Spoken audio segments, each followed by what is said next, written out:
بسم اللہ الرحمن الرحیم بسم اللہ الرحمن الرحیم والصلاة والسلام علی اشرف الانبیاء والمرسلین اما بعد۔ آج کے سبق کی عبارت ہے وَمَنْ وَهَبَ أَمَةً إِلَّا حَمْلَهَا أَوْ عَلَى أَنْ يَرُدَّهَا عَلَيْهِ أَوْ يُعْتِقَهَا أَوْ يَسْتَوْلِدَهَا أَوْ وَهَبَ دَارًا أَوْ تَصَدَّقَ بِهَا على أن يرد عليه شيئا منها أو يعوضه شيئا منها صحت وبطل استثناؤه وشرطه. رأيت في بعض الحواشي أن قوله أو يعوضه شيئا منها يرجع إلى التصدق بشرط العوض، فإنه إذا تصدق بطل الشرط، وإذا وهب بشرط العوض فالشرط صحيح. أقول إذا وهب بشرط أن يعوض شيئا فالشرط باطل، وشرط العوض إنما يصح إذا كان معلوما، فعلم أن قوله أو يعوضه يرجع إلى الهبة والصدقة. ولو أعتق الحمل ثم وهبها صحت أي الهبة، لأن الحمل لم يبق ملكا، فإذا وهب الأم صار كأنه وهبها واستثنى الحمل فالهبة جائزة. ولو دبره ثم وهبها لا، لأن الحمل بقي على ملكه فلم يكن كالاستثناء، ولا ينفذ الهبة في الحمل، فبقي هبة شيء مشغول بملك الواهب أو هبة المشاع. ومن قال لغريمه إذا جاء غدا فهو لك أو أنت منه بريء فهو باطل، لما مر أن التعليق الصريح في الإبراء لا يصح. وجاز العمر للمعمر له حال حياته ولورثته بعده، وهي جعل داره له مدة عمره، فإذا مات ترد عليه أي العمر، جعل الدار له مدة عمره، مع شرط أن المعمر له إذا مات ترد على الواهب، وهذا الشرط باطل كما جاء في الحديث. وبطل الرقبة، وهي إن مت قبلك فهو لك. الرقبة اسم من الرقوب هو الانتظار، فكأنه ينتظر إلى أن يموت المالك، وهي باطلة عند أبي حنيفة ومحمد رحمهما الله، لأنه تعليق التمليك بخطر، وعند أبي يوسف رحمه الله يصح، لأن قوله داري لك رقبة أي داري لك وأنا أنتظر موتك لتعود إلي فيصح. ويبطل الشرط كالعمرة، فالاختلاف مبني على تفسيرها. وصدقته كهبته لا تصح إلا بقبضه، ولا في شائع يقسم، أي إذا تصدق بنصف الدار لا يصح، بخلاف ما إذا تصدق بشيء على فقيرين كما مر، ولا عود فيها. والفرق بينهما أن الرجوع لا يصح في الصدقة لأنه وصل إليه العوض وهو الثواب. یہ ہے آج کے سبق کی عبارت۔ اس فصل کے تحت مصنف رحمہ اللہ نے 5 متفرق مسائل ذکر کیے ہیں۔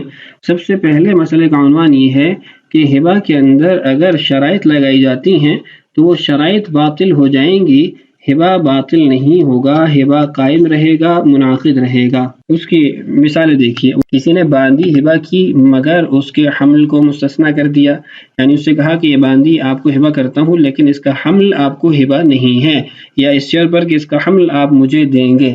او علی ان یردها علیہ، یا پھر اس شرط پر اس نے باندی اس کے حوالے اس کو ہدیہ کی کہ تم مجھے واپس بھی یہ دو گے۔ او یعتقها، یا اس کو باندی ہبہ کرتا اور کہتا ہے کہ 1 مہینے بعد تم اس کو آزاد کرو گے، اس شرط پر تمہیں دیتا ہوں۔ او یستولدها، یا اس کو کہتا ہے کہ باندی تمہیں دیتا ہوں، ہدیہ کرتا ہوں، لیکن تم اس کو ام ولد بناؤ گے۔ او وہب دارا، یا پھر اس نے دار گھر ہبہ کیا، او تصدق بها، یا دار بطور صدقہ دیا، لیکن شرط کیا رکھی؟ علی ان یرد علیہ شیئا منها، کہ اس میں سے کچھ حصہ تم مجھے واپس دو گے۔ مثلا 10 مرلے کا گھر دیا، اس میں 2 پورشن ہیں، تو اس سے کہا کہ تمہیں ہدیہ کرتا ہوں لیکن 1 سال بعد تم مجھے 1 پورشن واپس کر دو گے۔ او یعوضہ شیئا منها، یا اس سے کہتا ہے کہ تم مجھے اس کا بدلہ دو گے، اس کا عوض دو گے، چاہے وہ صدقہ ہے یا ہبہ ہے۔ صحت ای صحت الہبۃ والصدقۃ، وبطل استثناؤہ وشرطہ، جو استثناء اس نے کیا یا شرط لگائی یہ سارے باطل ہو جائیں گے، ان کا کوئی اعتبار نہیں کیا جائے گا۔ آگے شارح رحمہ اللہ نے ایک عبارت کی وضاحت کی ہے، وہ عبارت یہ ہے کہ او یعوضہ شیئا منہا، وہ اس کو کچھ حصے کا عوض دے۔ فرماتے ہیں کہ یہ صدقہ اس سے مراد ہے یا ہبہ مراد ہے؟ اس سے متعلق بات کی. فرماتے ہیں رأیت فی بعض الحواشی، بعض حاشیہ کے اندر میں نے دیکھا ان قولہ او یعوضہ شیئا منها، یہ جو کلمہ ہے او یعوضہ شیئا منها یہ یرجع الی التصدق بشرط العوض، اس سے مراد صدقہ کی صورت ہے کہ صدقہ کیا اور اس میں عوض کی شرط لگائی.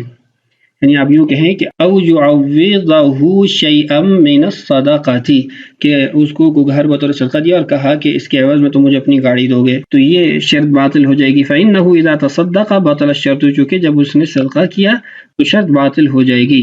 وإذا وهب بشرط العوض فالشرط صحیح.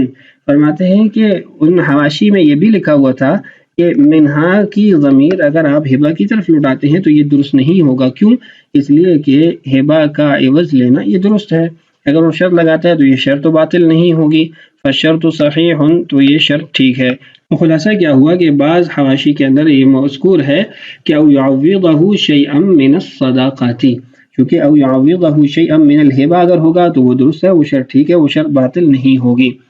شارح فرماتے ہیں اقول، میں کہتا ہوں اذا وهب بشرط ان يعوض شيئا فالشرط باطل، کہ صرف اس سے صدقہ والی صورت مراد نہیں ہے بلکہ ہبہ بالعوض والی صورت بھی مراد ہے. کیوں؟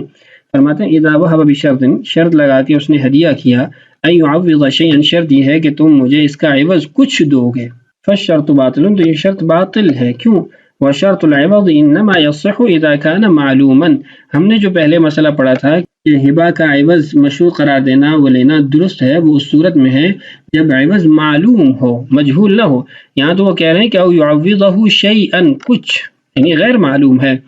فعلم ان قوله او یعوضہ یرجع الى الہبۃ والصدقۃ، تو یہ معلوم ہوا کہ او یعوضہ کے جو کلمات ہیں یہ ہبہ اور صدقہ دونوں سے متعلق ہیں. ہبہ کے اندر تو یہ مشروط ہے کہ اذا كان العوض مجہولا، اس صورت میں یہ شرط باطل ہوگی.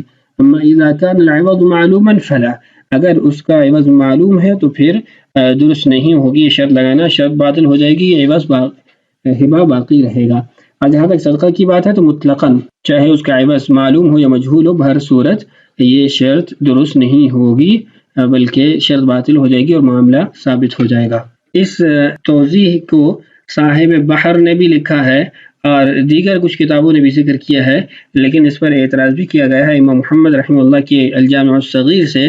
اس کی تفصیلات اگر آپ پڑھنا چاہیں رد المختار وغیرہ میں مل جائے گی، وہاں تفصیلی اس پر کلام ہوا ہے کہ جو مصنف رحمہ اللہ نے معلوماً اور مجہولاً کی تفصیل بیان کی ہے وہ اس سے مراد نہیں ہے، بلکہ امام محمد رحمہ اللہ نے اس سے متعلق کچھ اور باتیں بھی ذکر کی ہیں. تو آپ علامہ شامی رحمہ اللہ کی کتاب کے اندر اس کو دیکھ سکتے ہیں. آگے چلتے ہیں. اعتاق اور تدبیر میں فرق کیا ہے؟ فرماتے ہیں وَلَوْ أَعْتَقَ الْحَمْلَ ثُمَّ وَهَبَهَا صَحَّتْ، ایک آدمی نے حمل کو آزاد کیا پھر باندی کو ہبہ کر دیا تو یہ ہبہ درست ہے. مثلا حاملہ باندی ہے، کہا کہ اس کا حمل آزاد ہے اور باندی چونکہ آزاد تو نہیں تو اس کو ہبہ کر دیا کہ فلاں کو ہبہ کرتا ہوں، تو اس کا یہ ہبہ کرنا درست ہے. لأن الحمل لم يبق ملکا، چونکہ حمل تو اب اس کی ملک ہی نہیں ہے. فإذا وهب الأم، جب ماں کو بھی ہبہ کر دیا، صار كأنه وهبها، تو ایسے جیسے اس نے ماں کو ہبہ کیا. واستثنى الحمل، اور حمل کو مستثنا قرار دیا. فالہبۃ جائزۃ، تو یہ ہبہ جائز ہے، چونکہ ہم نے کہا کہ شرط کی وجہ سے یا استثناء کی وجہ سے ہبہ باطل نہیں ہوتا، ہبہ باقی رہتا، تو یہ ہبہ بھی درست ہوگا. لیکن ولو دبرہ، اگر اس نے حمل کو مدبر بنا دیا، ثم وہبہا، پھر ماں کو ہبہ کر دیا، ماں کسی اور کو ہدیہ کر دی یعنی باندھی، لا، تو یہ درست نہیں ہوگا ہبہ. کیوں؟ لأن الحمل بقي على ملکہ، حمل اگرچہ مدبر بن چکا ہے لیکن اس کی ملک میں تو باقی ہے کہ جب تک مرتا نہیں ہے اسی کی ملک میں ہے. فلم یکن کالاستثناء، تو یہ استثناء کی طرح نہیں ہے کہ اس نے اپنی ملک سے اس کو خارج نہیں کیا. ولا ينفذ الهبة في الحمل، اور حمل کے اندر تو ہبہ نافذ نہیں ہو رہا.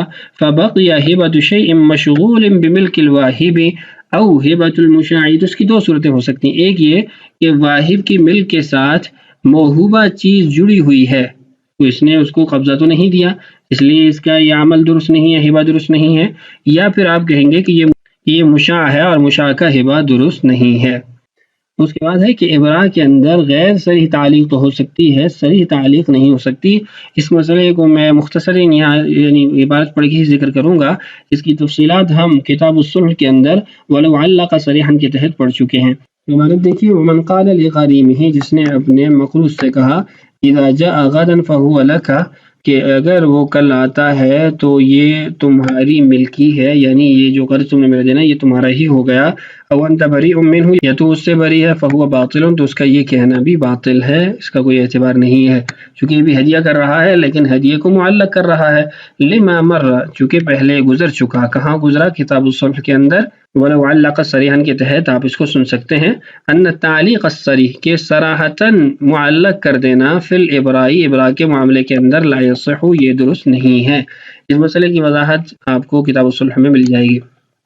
اس کے بعد عمرہ اور رقبہ کا بیان ہے، دیکھیے، وجاز العمرہ للمعمر له حال حیاتہ، عمرہ یعنی کسی کو پوری عمر کا کہہ کر کوئی چیز ہدیہ کرنا یہ درست ہے، اور یہ معمر لہو جس کو ہدیہ کی گئی اسی کی ہوگی حال حیاتی، اس کی زندگی میں، ولی ورثتہ بعدہ، اس کے ورثاء کو اس کے بعد ملے گی۔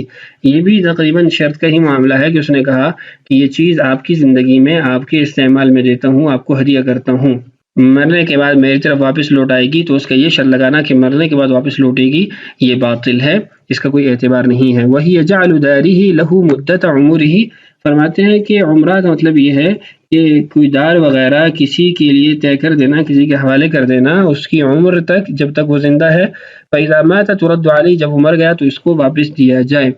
ای العمرہ، مطلب یہ ہے کہ عمرہ کہتے ہیں جعل الدار لہ مدت عمرہ، کہ جتنی اس کی زندگی اس میں اسی کے لیے ہوگا وہ دار، مع شرط، لیکن شرط یہ ہے کہ ان المعمر لہ اذا مات، کہ جس شخص کو اس نے ساری زندگی کے لیے یہ ہبہ کیا، اگر وہ مر جاتا ہے تو رد علی الواہب، تو یہ چیز واہب کو واپس لٹائی جائے گی۔ فرماتے ہیں کہ یہ جو شرط ہے نا، ان المعمر لہ اذا مات ترد علی الواہب، هذا الشرط باطل، یہ شرط باطل ہے، جیسا کہ حدیث کے اندر آیا ہے۔ حدیث کیا ہے؟ بخاری شریف کے اندر ہے کہ قال النبی صلی اللہ علیہ وسلم بالعمرہ انہا لمن وہبت لہ، کہ رسول اللہ صلی اللہ علیہ وسلم نے عمرہ یعنی جو اس طرز کا ہبہ ہوتا تھا اس کو اسی شخص کے لیے قرار دیا جس کو وہ ہبہ کی گئی، اس کی زندگی میں بھی اس کی وفات کے بعد بھی۔ اور اسی طرح رسول اللہ صلی اللہ علیہ وسلم کا ارشاد ہے، ایما رجل اعمر عمرہ لہ ولعقبہ فإنہا للذی یعطاها لا ترجع إلى الذي أعطاها لأنه أعطى إعطاء وقعت المواريث فيه۔ رسول اللہ صلی اللہ علیہ وسلم نے ارشاد فرمایا کہ جس شخص نے کسی کو عمر بھر کے لیے کوئی چیز ہبہ کی، یعنی عمرہ کا معاملہ کیا، تو یہ اس کی ہے، اور اس کے بعد اس کے ورثاء کی ہے، یعنی جس کو یہ چیز دی گئی ہے اس کی ہے، یہ اس شخص کی طرف نہیں لوٹ سکتی جس نے یہ چیز ادا کی ہے، کیونکہ اب اس کے اندر ورثاء کا حق ثابت ہو چکا ہے۔ یہ تو تھی عمرہ۔ اس کے بعد ہے رقبہ۔ رقبہ کے معاملے میں ائمہ کا اختلاف ہے، اور اس اختلاف کی بنیاد بھی رقبہ کی تعریف ہے کہ امام ابو یوسف رحمہ اللہ کے نزدیک رقبہ کی تعریف اور ہے تو اس کی وجہ سے حکم بھی اور ہے، اور امام ابو حنیفہ، امام محمد رحمہ اللہ کے نزدیک تعریف اور ہے تو حکم اور ہے۔ دیکھیے، وبطل الرقبہ، اور رقبہ باطل ہے، یہ طرفین کا مذہب ذکر ہوا ہے۔ اور رقبہ کس کو کہتے ہیں؟ وہی ان مت قبلک فہو لک، کہ اس نے کہا کہ اگر میں تم سے پہلے مر گیا تو یہ تمہارا ہے، یعنی یہ دار تمہیں مل جائے گا۔ الرقبہ، رقبہ کہتے ہیں اسم من الرقوب، یہ رقوب سے ہے، هو الانتظار، اور رقوب کہتے ہیں انتظار کو، فکأنہ ینتظر الی ان یموت المالک، تو گویا وہ شخص جس کو بطور رقبہ دار مل رہا ہے وہ انتظار کر رہا ہے کہ کب مالک مرے تو یہ مجھے حاصل ہو۔ وہی باطلۃ عند ابی حنیفہ و محمد رحمہم اللہ، طرفین کے نزدیک یہ باطل، لأنہ تعلیق التملیک بخطر، اس لیے کہ ایک ممنوعہ چیز کے ساتھ، ایک نامناسب چیز کے ساتھ اس گھر کی تملیک کو معلق کیا گیا ہے، اور وہ موت ہے۔ جب مالک مرے گا تو اس کو یہ حاصل ہوگا، تو یہ مالک کی موت کے انتظار میں ہی بیٹھا رہے گا۔ وعند ابی یوسف رحمہ اللہ یصح، امام یوسف رحمہ اللہ فرماتے ہیں کہ رقبہ درست ہے، کیوں؟ لأن قولہ داری لک رقبہ، کہ جب اس نے کہا کہ میرا گھر تمہارے لیے ہے بطور رقبہ رہنے کے لیے، داری لک، میں حالن تمہیں اپنے دار کا مالک بنا رہا ہوں، وانا انتظر موتک، اور میں تمہاری موت کا منتظر ہوں، جب تم مر جاؤ گے، لتعود الیہ، تو یہ واپس میرے پاس لوٹ آئے گا، فیصح، تو یہ درست ہے، ویبطل الشرط، اور شرط باطل ہو جائے گی۔ کل عمرہ، یہ عمرہ کی طرح ہی ہے، یعنی امام یوسف رحمہ اللہ کے نزدیک عمرہ اور رقبہ میں کوئی فرق نہیں ہے۔ عمرہ بھی یہی ہے کہ وہ اس کو اپنا گھر دیتا اور کہتا ہے کہ مرنے کے بعد مجھے واپس ملے گا، اور رقبہ بھی امام یوسف کے نزدیک یہی ہے کہ گھر حالاً اس کو دیتا اور کہتا ہے جب تم مرو گے تو یہ میرے پاس واپس لوٹے گا۔ تو عمرہ اور رقبہ دونوں کے اندر امام یوسف کے نزدیک شرط باطل ہے اور وہ شخص اس کا مالک بن جائے گا۔ فالاختلاف مبنی علی تفسیرها، امام یوسف اور طرفین میں جو اختلاف ہے اس کی بنیاد رقبہ کی تفسیر ہے کہ دونوں طرف کے حضرات ان کے ہاں رقبہ کی تفسیر مختلف ہے۔ اس باب کا آخری مسئلہ ہے، آخری مسئلہ وہ صدقہ سے متعلق ہے۔ فرماتے ہیں وَصَدَقَتُهُ كَهِبَتِهِ، اور ایسے اس کا صدقہ کرنا اس کے ہبہ کرنے کی طرح ہی ہے، یعنی جو شرائط صدقہ کے اندر تھی وہی ہبہ کے اندر تھی۔